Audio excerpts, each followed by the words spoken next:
Welcome to my YouTube channel Arya and Aditya classes. बच्चों class 5 का MP board परीक्षा अध्ययन का सेट नंबर 3 इसमें हम जो है क्वेश्चन नंबर 14 तक पिछले वीडियो में हमने कर चुके हैं। आज हम देखेंगे क्वेश्चन नंबर 15। क्वेश्चन नंबर 15 के अंदर देखते हैं। क्वेश्चन नंबर 15 बोल रहा है right all the factor of the number 12। हमें यहाँ पे 12 के फैक्टर लिखने हैं। तो 12 किसकी किसकी टेबल में आएगा, हमें इस क्वेश्चन को हमें लिखना है। चलिए देखते हैं।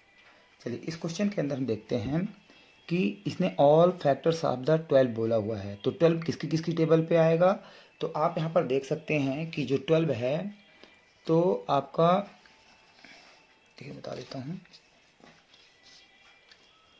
जैसे 12 किसकी किसकी टेबल में आता है।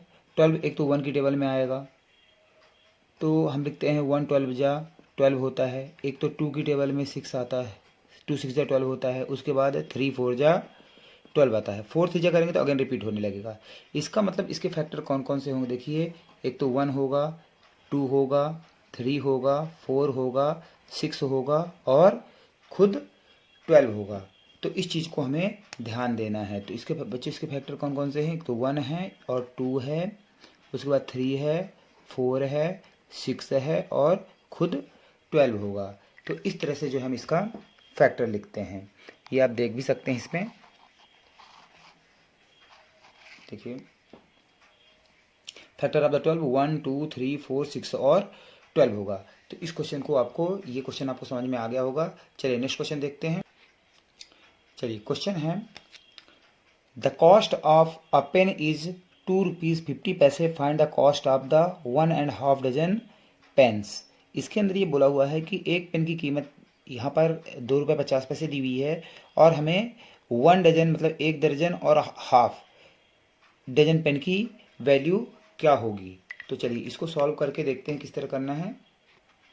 चलिए इस क्वेश्चन के अंदर आप देखिए, जैसे इसमें अब हमें बोला हुआ है कि 1.5 डजन। तो हमें ध्यान में रखने वाली बातें ये हैं कि 1 डजन में जो है 1 डजन के अंदर कितने होते हैं 12 यूनिट्स, मतलब 12 कोई भी चीज़ें हैं तो उसमें अंदर 12 आएंगी। जैसे आप यदि 1 दर्जन केला लेते हैं है ना, तो उसमें जो है 12 केले आते हैं। तो यदि ये 1.5 बोल दिया तो 12 तो होगा ही, और उसके बाद जो हाफ में तो 12 का आधा 6 होता है, तो दोनों को हमने जोड़ दिया तो 18 यूनिट्स हो गए, मतलब वो चीज़ें 18 हो गई। अब इसके बाद देखिए कि एक पेन की कीमत हमें यहाँ पे दी हुई है, यहाँ पर 2.50 2 रुपये 50 पैसे दी हुई है। तो हमें यहाँ पे करना क्या है कि इसको हम और इजी वे में हम कर सकते हैं कि आप 2.50 को आप मल्टीप्लाई कर दीजिए 18 से। तो 808 8 5 जा हो जाएगा आपका 40, 8 2 जा 16 और 16 और 4 8 2 जा 16 और ये हो गया आपका 20। उसके बाद 100 हो गया 1 5 जा, और ये इसके बाद ये प्लस कर लेंगे, यहाँ क्रॉस हो जाता है 0 0 5 और ये 4 5 00 हो गया। और पॉइंट यहाँ पर 2 डिजिट के बाद था तो यहाँ पर पॉइंट लग जाएगा। तो इसका कॉस्ट कितना हो गया 45 रुपीज़ हो गया। तो आपको ये क्वेश्चन समझ में आ गया होगा। इसको आप देख सकते हैं, इसका स्क्रीनशॉट ले लीजिए कैसे मैंने मल्टीप्लाई किया हुआ है। फिर इस क्वेश्चन को आप समझ सकते हैं। तो यहाँ पर इसने क्या है 2 इंटू 18 और 0.50 इंटू 18 करता है, तो यहाँ से आप उस स्टेप को कर सकते हैं। तो इसका आंसर जो है 45 ये आ जाएगा। आई होप आपको ये क्वेश्चन समझ में आ गया होगा। नेक्स्ट क्वेश्चन है देखिए draw a figure to represent an open square box. तो इस क्वेश्चन को draw a figure to represent a open square box, एक फिगर बनाना है किसका, ओपन स्क्वायर बॉक्स का। चलिए इस क्वेश्चन का आंसर यहाँ पर दिया हुआ है, जैसे draw two figure represent an open square box. तो इस तरह का एक फिगर बनेगा। तो इस तरह आपको प्रैक्टिस कर लेना है, वेरी इंपॉर्टेंट क्वेश्चन है और इसको आप बनाकर रख लीजिए। यदि स्क्वायर है इसको आप इस तरह का यदि एक स्क्वायर को आप ओपन करेंगे, खोलेंगे तो इस तरह का शेप बनता है। Then the length of the fence of a square garden is 20 metre. Find the length of the one side of the garden. चलिए इस क्वेश्चन को देखते हैं। तो इस क्वेश्चन में देखिए, the length of the fence of the square garden. यदि मैं शेप बनाऊं, मान लीजिए इस तरह का कोई एक स्क्वायर गार्डन है, इसके चारों ओर फेंसिंग मतलब एक चारों तरफ एक बाउंड्री तरह एक तार कोई खींचना है। अब ये जो जैसे मान लीजिए एक सिंगल कोई तार हो और इसके अंदर इसको, और ये कितने मीटर की है बोला, ये 20 मीटर की है। इस तरह से हमें इसको एक फेंस बनाना है, एक चारों तरफ ऐसे हमें एक बाउंड्री बनाना है।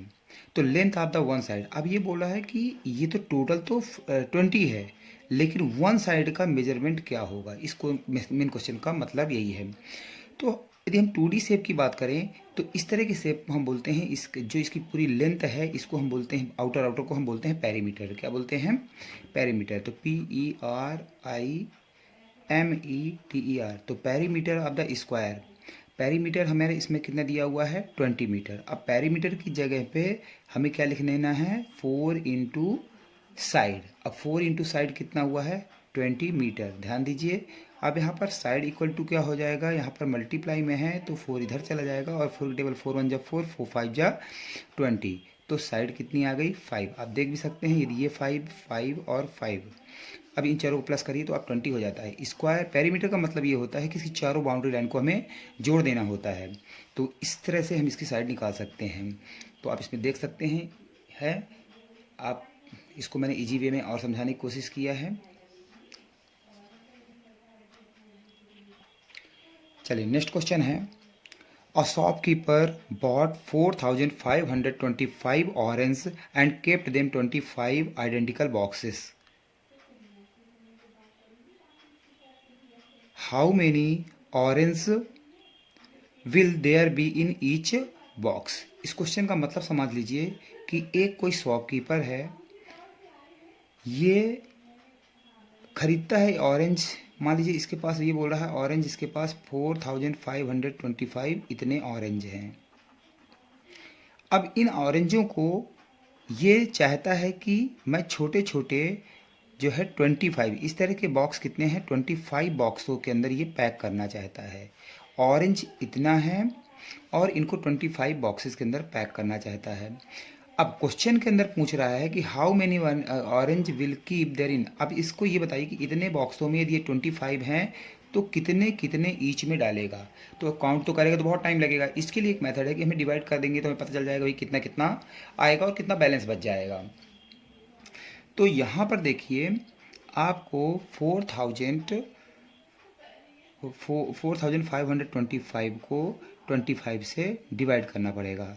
तो यहाँ पर 25 वन जा आएगा, 25 वन जा 25, माइनस करेंगे तो 0, ये 2 हो गया, इसके बाद ये 2 आपका डाउन हुआ, और 25 8 जा होता है 200, माइनस किया 2 और ये 0 हो गया, इसके बाद ये 5 और 25 वन जा 25। तो यहाँ पर रिमाइंडर कुछ नहीं बचा। इसका मतलब ये एक बॉक्स के अंदर यदि ये 181 ऑरेंज रख लेता है तो इसके जो है 25 बॉक्सों के अंदर ये पूरे ऑरेंज आराम से आ जाएंगे। अब इसको लिखने का तरीका, इसको लिखने के तरीके के लिए आपने इस तरह का प्रोसीजर फॉलो करना है कि अ शॉपकीपर बॉट ऑरेंज, इतने नंबर ऑफ बॉक्स हैं 25, तो ऑरेंज ईच बॉक्स में कितने आएंगे डिवाइड करना पड़ेगा, और इस तरह से आपको डिवाइड कर देना। डिवाइड मैंने करके दिखा दिया है आपको। तो आपका डिवाइड का भी स्क्रीनशॉट ले सकते हैं, इसका भी स्क्रीनशॉट ले सकते हैं। तो इस तरह से आपको ये क्वेश्चन आपका कंप्लीट होता है। चलिए नेक्स्ट क्वेश्चन देखते हैं, जो बोर्ड का क्वेश्चन है, वेरी इंपॉर्टेंट है। Draw the figure of the angle of the measures right angle, more than right angle and less than right angle हमें ड्रॉ करना है, हमें बनाना है। अब पहले मैं इसको समझा देता हूं आपको कि जो राइट एंगल होता है, राइट एंगल होता है तो राइट एंगल होता है 90 डिग्री का। उसके बाद नेक्स्ट पूछा हुआ है more than right angle. More than right angle जो होता है वो आपका